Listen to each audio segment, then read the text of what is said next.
Hi everyone, welcome to the Monday live stream. So glad you're here. It's always a lot of fun in the chat before the stream, seeing people who are here.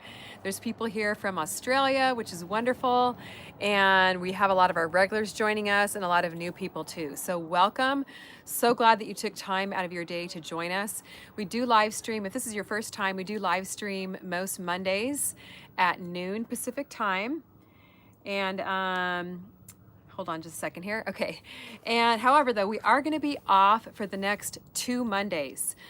So that would be, the dates are the 26th of August and the 9th of September. So the next 2 weeks, we will not be live streaming on Mondays, taking a little break from it. However, make sure that you keep an eye on my Instagram at CallieKim29, as we may be live streaming from a surprise location if it all works out. So follow me on Instagram for all the updates as to when we're going to live stream, when we post videos, what I'm doing in my garden on a daily basis. And also make sure you follow Callie Camera Guy, because we usually post daily or every other day for updates. So welcome, so glad you were here. Today I thought we could answer some of the FAQs of the week. So hopefully you guys were able to catch our video yesterday that we posted on how to start a fall vegetable garden. Now's the time to start. If your temperatures are getting into the upper 70s, 75 degrees or under, it's a great time to start cool weather vegetables. So we're going to talk about that today, and then I'll be also jumping into the chat to answer some questions in between the questions that I've chosen for the FAQs today. So welcome everyone. I want to thank you, give a big shout out and a thanks to Everything Sunflowers for moderating. She's a great moderator, really keeps us on track here, answers a lot of questions, pops links in, and really does a great job. And she's here every single week. She's in the chat at 11 o'clock, an hour before the stream starts. And then Camera Guy, my husband, who films the videos, is here on the live stream under Callie Kim Garden and Home. So you can say hello to him and give him a big thank you for all the wonderful filming he does. So let me just see who's here today. Tom Martin, I see you here from hot Oklahoma. A lot of people are mentioning how it's really hot this week, in the triple digits. So hopefully you guys are able to keep your gardens shaded with some shade cloth, and so it keeps on going. I see Sandra here from Chicago. Piano Master here is here. Santa Ana Road Wildman here from Central Cali. So glad that you're here today. I know a lot of times he's working during our stream, so I'm so glad you're able to catch us today. And let's see who else is here. Pam's Pretty Plants, hello. And let's see who else. East Mesa Urban Homestead. Ingela from Aruba. Wow, that's a lot of fun. From the tropics. Randy Deshane is here. And Pretty Alice Moon is here every week. So thanks for joining us again today. Ran is here. Let's see, a lot of people here joining us on a weekly basis. So thank you guys so much for taking the time out of your busy schedules.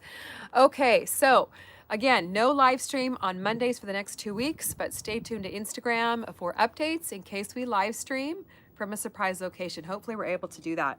Okay, one little bit of housekeeping I wanted to take care of before we get into the FAQs. I've had a lot of comments lately, I don't know why, but about the subtitles on our videos. Now, a lot of people have asked for them. Either they're hearing impaired or watching from work, where they don't want to have the sound on, or whatever the situation, they really like the subtitles. Some people, however, do not like them and are asking for them to be removed. Now, in case you guys didn't know, you can control the subtitles on the videos simply by clicking the CC button at the bottom of the video screen. It toggles between on and off, so if you want them off, just click that button, they will turn off. If you want to change the placement of the closed captions or the size of them, you can click on the little gear icon in the corner of the screen, the video screen.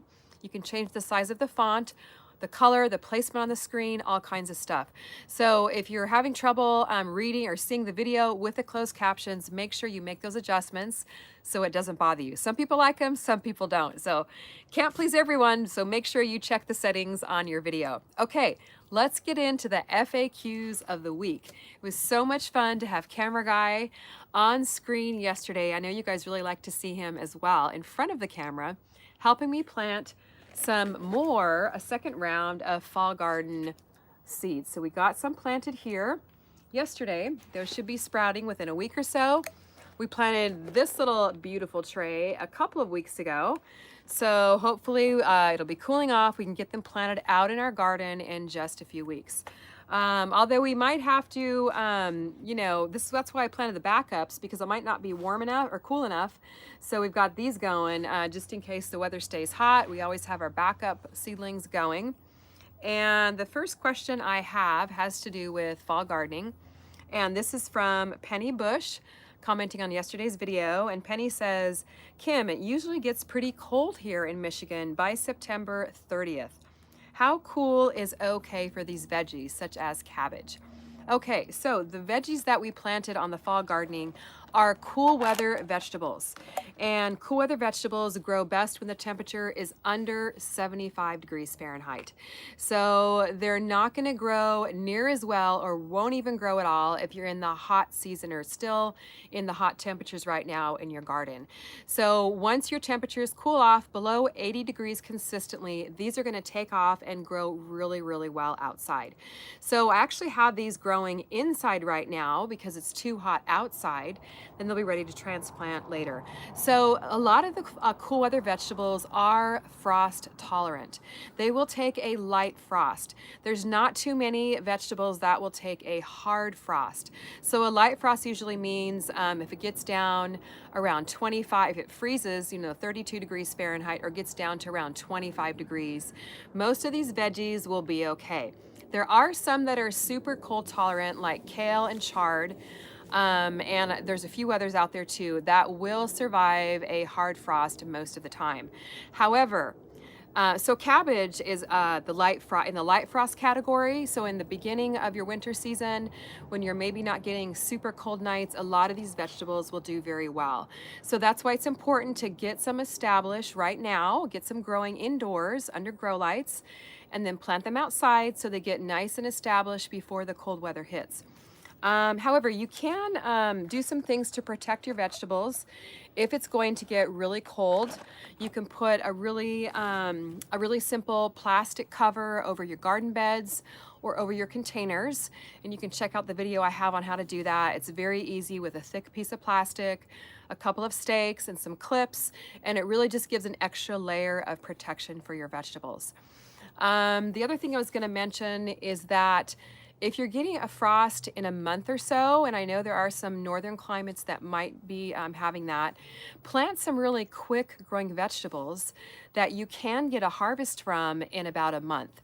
And a couple of those would be radishes, are probably one of the quickest growing vegetable. We planted those on Saturday's video, so you can go back and watch the how to start a fall vegetable garden video for how to get radishes planted. They're super easy, grow super quick. The kids love growing them because they can see them sprout in a few days, and they're just so much fun to grow. So radishes are one. Lettuce is another that grows very fast in the cooler temperatures, usually ready to harvest in about 4 to 6 weeks, as is peas. So as are peas, that is. So here we have some peas started a couple of weeks ago. You can see how big they already are. These are, most peas are vining plants, so you can plant them on a trellis, such as this little trellis I have right here. I've actually got some cucumbers planted there right now, but I did plant some peas on the video on Saturday on a little teepee trellis like that too. So those three vegetables are probably one of the quickest cool weather vegetables you can grow if you're expecting an early frost. Radish, lettuce, and peas. So definitely do that and harvest some vegetables hopefully before it gets too cold. Now, the thing about radishes though, because they're a root vegetable, and most root vegetables this applies to, the vegetable itself is the root, which grows under the soil. So that's going to protect your vegetables a little bit more, get that extra layer of protection in the cold weather. So the root vegetables, beets would fit into that category as well, are great ones to grow in the cold weather. So thanks a lot there, Penny, for your question, and hopefully that helps. Let's jump into the chat here and answer some questions. Oh, before I do that, I did want to mention to you guys about my sale I have going right now. This is going to be my last sale of August, and you can use the code FALL at CallieKimGardenandHome.com. Get 15% off all 18 of my seed collections, including the fall gardening, the late summer, the lettuce seed collection. There's all kinds of stuff there, all grouped together in little collections, so you don't have to wonder what seeds to buy. So it's my last sale of the season. It goes through tomorrow. I'm extending it an extra day since it's the last sale of August, that is. Use the code FALL, pick up some seed collections, get your fall garden started, and you're gonna be so glad that you did. In another month or so, you'll have these beautiful transplants to put into the garden. So I saw Cliff made a comment in the chat before the live video that it's really hard to find seeds this time of the year in the stores. And it's hard to find seeds. It's hard to find little transplants. If you go to your store and go, I want to plant some more cucumbers or some cabbages or whatever it is that you want to plant, the stores, you know, kind of once August hits, they don't really carry a lot of that stuff. So that's why it's always fun to have some seeds on hand in case you want to pop some in, get some going, so that you always have something to harvest and you're not stuck in September or October with no fresh vegetables. So grab some seeds, get some started. And you can follow along with our fall gardening. We're going to be doing some more videos once we get these seeds planted in the garden outside, and we'll bring you guys along with us for the whole entire process. So let's see what questions we have in the chat. I do see the chat flying by, and I'll answer what I can. I'm really sorry if I can't get to your question. I know I miss a lot, but I definitely get to the ones that I'm able to. Okay, this is a question from Tammy. How often do we water in the fall? Okay, Tammy, that is a great question. I actually cover this in my brand new book, which is coming out in December, in detail. I have a whole entire chapter on watering. So you're definitely going to want to grab that, because there's no magic answer to the watering question. That's one of the questions I get asked all the time.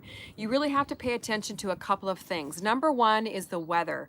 Your soil is going to dry out a whole lot quicker if it is hot outside, as opposed to if it's cooler outside and you're not getting as much heat directly on your soil, then you won't have to water near as often. The second thing that affects your watering is the type of soil you have. If you have heavy clay soil, it's going to hold on to the water longer and you won't have to water as often. And the third thing that affects it is if you're getting rain or not. So obviously if you're getting a lot of rain, you're not going to need to water as often.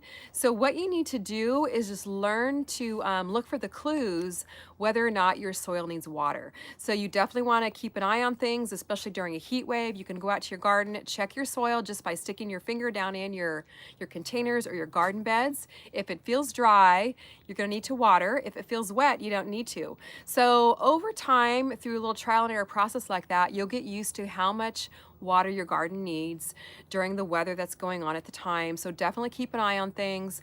Don't let your soil completely dry out, because then your plants get stressed. Make sure if you are growing little seedlings inside, like the ones I just showed you, or outside in containers like we planted on Saturday, that when you see the tops of the seedlings, the top of the soil here, change from a dark brown color to a light brown color, that's a clue that your soil is drying out. And you definitely don't want to let your little baby seedlings dry out. They're going to get stressed out, and they may get stunted, won't grow as well.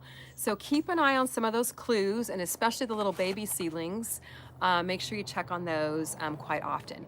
What you might want to do too is when you first plant seedlings in the garden, if it's still hot out, put a little piece of shade cloth over them for maybe 3 to 5 days until they get established, and that way they don't get stressed out from the heat. They have a chance to get off the ground before, and get stronger before they're exposed to the full sunlight.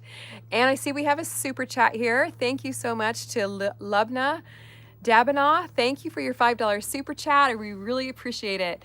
And your comment is, thank you for all you do. I have learned so much from your videos. I am so glad that you're watching our videos and learning from them. The best way to learn is just dig in, watch the videos, and then dig in and try it and experiment. Try different things in the garden, see what works for you, and have fun in the process. So thank you. We really appreciate that. Okay. Hey, Cole, how are you doing? Great to have you here. Okay, let's take another question, and then we'll go back to the FAQs for the week. So I know there's a lot flying by. Let's see. Katie, here's a great question about mulch. What is best to use as mulch for flower beds that have flowers that spread, such as bee balm, black-eyed Susan, and plumago? Okay, my mulch of choice is shredded leaves. So coming up on the fall here, hopefully a lot of you are able to collect a lot of shredded leaves from your, or leaves anyway, from your neighbors, even go down to the park down the street, or however you can, and collect bags and bags of leaves.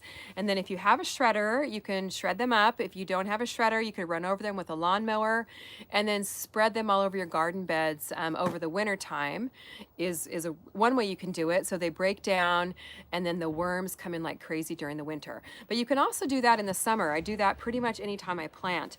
I spread the shredded leaves down very lightly if the seeds are really tiny, like black-eyed Susans.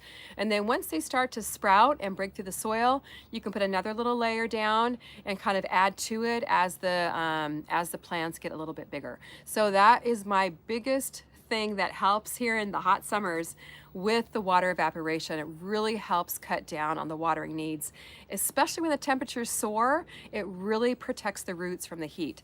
So give shredded leaves a try. If you don't have shredded leaves, what you can do is run up to one of the like the feed supply stores or something like that in your area and grab a bale of straw, not hay, because hay has a lot of weed seeds in it, but grab a bale of straw and then you can spread that around your garden bed. So it really, really does help. Okay, second FAQ here, and this is from Samina. And Samina mentioned, I noticed you didn't thin your fall seedlings. Does that mean you don't have to do it? My understanding was to leave one seedling per cell. Okay, that's a great question. It's something I didn't mention on yesterday's video. And let me grab one of my little seedling packets here. When I planted these, I planted several seeds in each cell. You never want to plant just one seed because you always want to give yourself room for error. Like if the seed doesn't come up, then you're wasting your time for one seed. So always plant several seeds, 2 or 3. These obviously got quite a few seeds in them. And you can thin your seedlings as you go if you want to. Usually what I do is I thin them as I'm hardening them off outside. These are still indoors, so I haven't really thinned them yet. So you can either pull out the whole entire little bunch of soil there. You can separate the seedlings if you want to and replant them into more cups with soil, or you can just snip the seedlings off right at the base here if you don't need a lot of extra plants. And that way you maybe thin it down to 1 or 2 seedlings per cell. That way all the nutrients go into those 1 or 2 seedlings, and you can pick the strongest ones and then go for it. So either it's totally your choice. Either thin them now, thin them later, or thin them when you plant them out in the garden and just, very gently pull them apart and then place them out in your garden as you're ready to plant. So it's really your choice how you do it. Definitely for root vegetables, like I think that was a kohlrabi I just showed you. You do want to separate them and give them enough room to grow as they get larger. So great question. Hopefully that helps you guys too that are starting your seeds indoors right now. Okay, let's see what else. Let's see what else we have here in the chat. A lot of questions flying by. Here's a question from Ollie, I think. I'd be really curious to see how Kim's seeds would grow in Germany. The other way around. I wonder whether the varieties are actually adapted to our respective climates already. Okay, they will grow beautifully in Germany. I have people that buy my seeds. I'll actually have to check and see if I can ship to Germany. But there's people that have been purchasing my seeds. I have one customer, one viewer, who has them shipped to Miami, and then she was in the Caribbean, and then someone there in Miami mails them to the Caribbean for her. There's some people who purchase from Australia, in the UK, and the varieties aren't really the important thing. The important thing is that you're really planting the right type of seeds for the weather that you have. So I know in Germany, it's not as hot as we have here from what I understand. You have cooler weather there right now. So you would definitely want to plant cool weather vegetables like I showed in the fall gardening video. So as long as you're planting the right seeds for the right climate and the right weather that you have, they should grow just fine. But it would be really fun to hear from some of you who have purchased seeds like in the UK and from all over the world. I know I've had a lot of great reports that the seeds are growing from my seed collections are growing beautifully wherever people have purchased them, and have a great germination rate and are doing beautifully. Okay, question here from Randy about watermelon. Is it too late to plant watermelons? Our first frost date is predicted to be December 4th. Okay, Randy, watermelon do need a long, hot growing season. So you may be able to, possibly be able to fit in still some smaller compact varieties like the Sugar Baby. That's kind of like a personal size watermelon, maybe, you know, like this size or so. I planted some I think maybe about 6 weeks ago, and I did pick up some transplants at the garden center for those, and those are really hard to find right now. It might be difficult to grow a full-size watermelon because you may not have your first frost date may not be till December 4th, but depending on where you live, you might not have the long, hot days that watermelon needs. We're going to be starting to get fewer hours of sunlight as we get into the fall months. But you know what I always say is always experiment.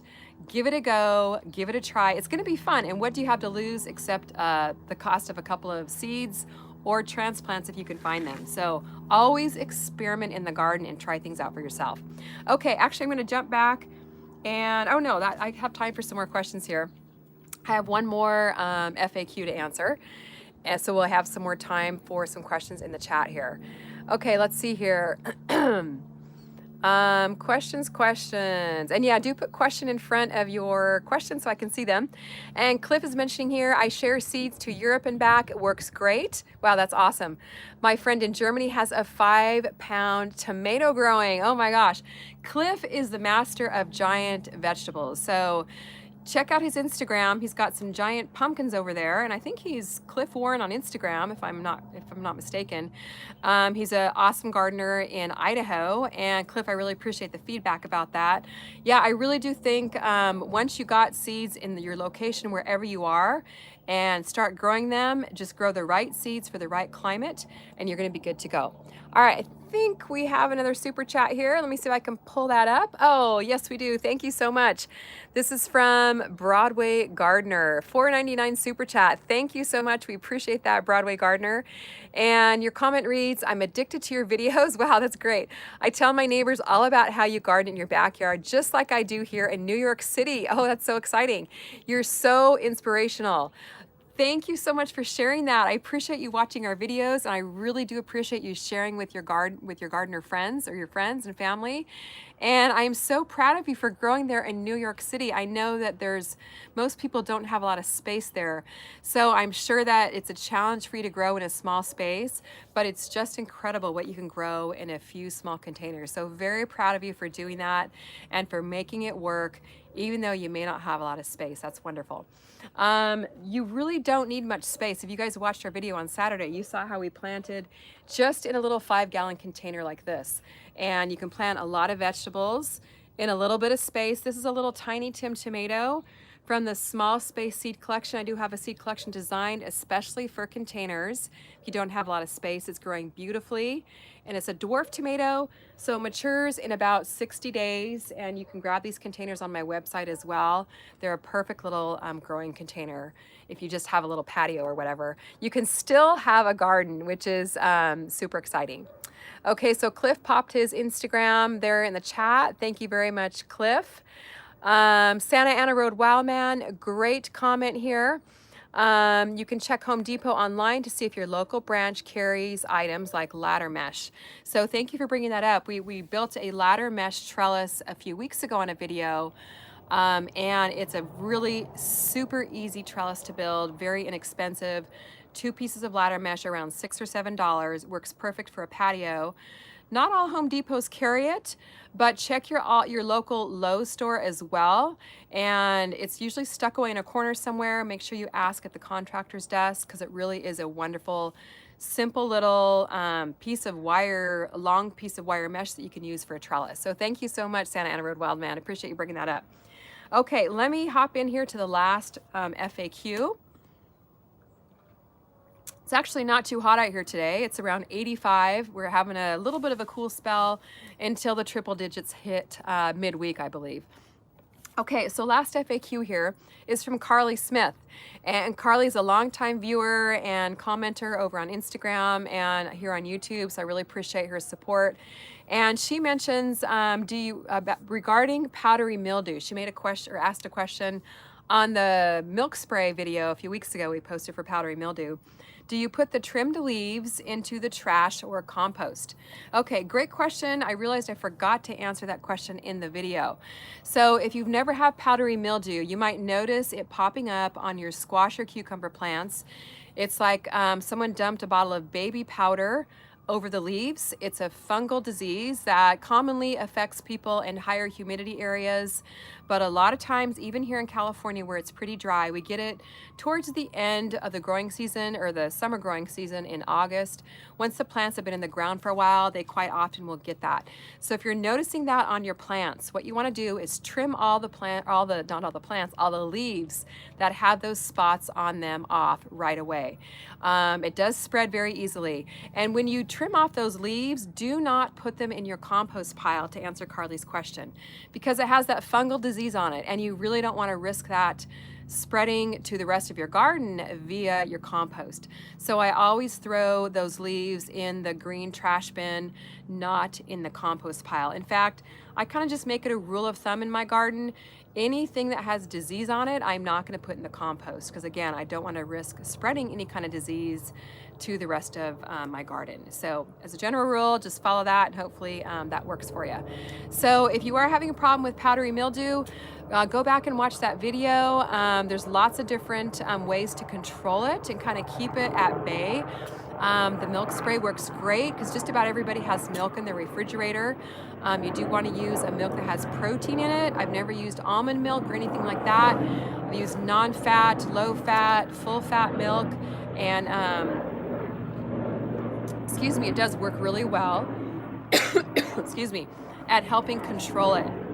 However, sometimes it does get to the plant no matter what you do. So there's not an all out and out cure for it, but that can definitely help keep it under control. Okay, so we've got a few minutes left here. Let me pop into the chat, see what questions I've missed here. KRS Grace, thank you so much for your super chat before the live stream even started. Really appreciate that. And KS Grace's comment here is, love the ladder mesh idea. Works great for creating hoops over raised beds and supporting floating row covers. Thank you for the great idea. That is a wonderful idea. It'd be perfect to help protect your plants, like from the cabbage loopers.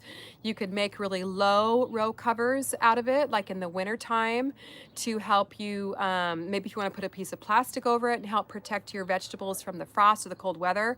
So that is a wonderful idea. I love that. Okay, question here from Katerina. What are some plants that only need 1 or 2 hours of sun? Okay, Katerina. There are some plants that actually do fairly well in the shade. You want to plant lettuce, excuse me. And if you can plant it in an area that gets as much sun, you know, like 2 or 3 hours usually is good for lettuce. If it's hot, it's a great idea to plant lettuce in the shade where it gets morning sun and then afternoon shade. A lot of the greens will do well in the shade. They may not grow as quickly, so you might get some slow growth out of them, but a lot of the greens like kale and chard will do well in partial sun, very little sun. But you know, get them in as much sun as you can. 1 to 2 hours is pretty limited, but I say probably your best bet is lettuce. Okay. Let's see here. Some varieties of lettuce are heat tolerant. Yes, there are some that do better in the heat. A lot of the romaines do great in the heat, up to about 80 or 85 degrees, especially if you can get them shaded during the hottest part of the day. So definitely give the romaines a try if you're working with some heat here. Okay, Patricia, do you have a video on pruning blackberry plants? Okay, I'm trying to remember. We planted our blackberries, I want to say it was 4 or 5 years ago, and a lot of people have asked me what variety they are, and I'm really sorry, I don't know anymore. I know they are thornless blackberries, but I'm not sure of the variety. And I think I might have a very old video on pruning them, although being that it was the first year, I'm not sure if I did it correctly. So this year when I get ready to do it, once the blackberries are done, they're dormant, I'll do a pruning video to show you guys how to do that. But you pretty much just want to prune off all of the old canes that they've produced on this year. And then that will encourage growth of the new canes. So we'll try and remember to do a video on that once we're ready for pruning. Okay, a couple more questions here before we sign off. Here's a question from Jason Lear. Can you overwinter Napa cabbage in a cold climate? Okay, Jason, Napa cabbage is frost tolerant. I am not sure exactly what temperature it's good down to, so you definitely want to look that up and see. But I would say your best bet is to make some kind of a winter cover for it.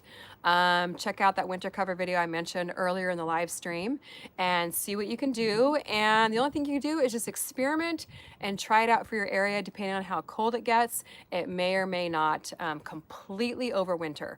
So a lot of vegetables can freeze, and once they thaw out, during the day or whatever, then it actually makes them a little bit sweeter. Lettuce is like that. I know kale and chard do very well, even down to 15 or 20 degrees. Okay, let's see here. Any more questions? Have you ever grown pumpkins? From Baya. I have. I actually grew a semi-giant pumpkin, nothing like what Cliff grows, but I grew a semi-giant pumpkin, maybe it was 3 or 4 years ago. I actually got it up to about 60 pounds, which was really, really good for me. I was very proud of it. And I planted actually a few weeks ago some of the Jack B. Little pumpkins. So I just don't have a lot of space to let those pumpkins sprawl out, so I haven't grown them for the past couple of years. Okay, here, let's see here. Any other questions? Maybe have time to answer one more before we sign off. Yes, Sandy, lettuce is very easy to start, and radishes too. Super easy. So definitely try those out, especially if you're just starting out for the very first time. Those are beautiful vegetables to grow. Okay, let's see here. I'm not seeing a lot of other questions, so I want to just thank you guys so much for joining us today. Remember, don't forget, no Monday live stream for the next 2 Mondays. So we'll be back again on a regular Monday schedule on September the 9th. But again, follow me over on Instagram at CallieKim29 for some updates in case we're able to live stream from a surprise location. So I want to thank you guys for joining us today, and also remind you, don't forget about the last sale of August today, CallieKimGardenandHome.com, 15% off with the code FALL of all seed collections and also these Callie Kim Smart Pots. Okay, guys, we'll see you again later, hopefully in about 2 weeks, and hopefully online in between then. All right, guys, see you later. Bye-bye.